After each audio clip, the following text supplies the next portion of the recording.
So before I begin, I just want to say that I am I'm proudly and importantly neurodivergent myself. And I think that is the beginning point of my work, of my study, of my question, because I'm very much engaged in primary research where I make creative work with learning disabled and autistic adults. So what I'm very interested in, and that's what my study is there's several areas. One is around how we make learning disabled-led political theatre. How do you do that with a group that is so oppressed, so marginalised, where that trauma is so internalised as well? And the piece of theatre that I'm specifically focusing on for my research project is a piece called Not Fkin Sorry.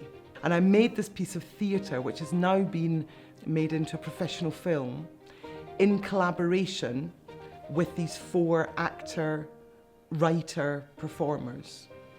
Stephanie, DJ, Emma and Adam as collaborators. I think that's really important. And so what I'm interested in is what needs to be set up in order to create that work. What's the ethics of care that needs to be set up so we can really have creative conversations? How do we make our space authentically inclusive, where communication is respected and that we really listen? It's been performed nationally and it's received awards. It's received its 4- and 5-star reviews. We've been touring it for a number of years. It's been embraced by people who've never been to the theatre, by learning disabled people, by very high art, performing arts makers, by producers. They love it. And why do they love it? Because the form of theatre that we use, it's in a language that everybody can grab hold of. But in terms of capturing audience responses, audience reactions, that's through questionnaires, it's through post-performance interviews, post-performance workshops with learning disabled people, with various groups around the country. We've just had it made into a professional film, okay, with 5 cameras and fully edited. And the idea of that is now to approach national and international partners like MenCap, Down Syndrome Association, other higher education institutions. And the idea is to utilise the film as part of training for people who work with learning disabled people, for learning disabled people themselves in terms of self-advocacy, right? In terms of impacting and changing policy. National, and I'm really thinking really big, that Not Fkin Sorry, the film, it's created a language that brings and highlights these issues which are so ignored. We're going to be having screenings of Not Fkin Sorry, and we're having conversations with these partners to look at, right, what courses can we set up? What training can happen now? Which is also in partnership with RIX Inclusive Research Centre.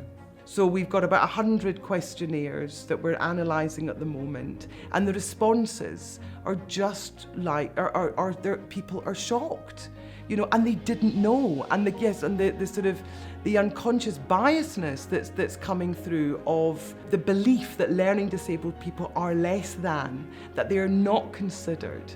That they're put down, whether it's on TV, whether it's, you know, they're just constantly excluded, is coming to the forefront. So the relevancy of the piece is coming through these questionnaires, the responses. So that's really exciting because it feels like a very political piece of work. I have started to reach out to international partners and to national partners. I've already got a whole list of organisations on board.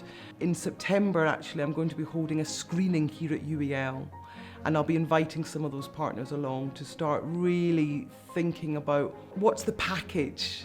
How can we roll this out? What is the training opportunity for this? I'm even in conversation with West Sussex Police, because of course the way learning disabled people are dealt with is really important.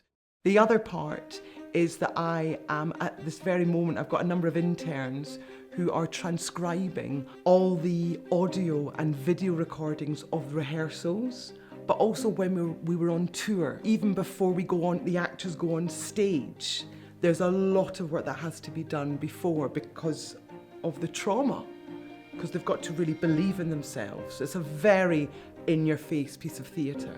All of that's recorded, constant reflections. I'm presenting a paper at York. There's a conference called I'm Me, and it's looking at inclusive research practices working with learning disabled people. So that's in June. I'll be writing, hopefully co-writing, some academic papers as well. The message is how do we really get people to position themselves, to become really conscious about their own privilege, and the fact that it's not about feeling guilty or not, because that's easy, you can turn away. It's about feeling implicated and responsible. So even if you're not a perpetrator, the fact that my actions will oppress is something that I need to take hold of and become an ally and make action. That's what drives me in terms of my own practice and what we have made.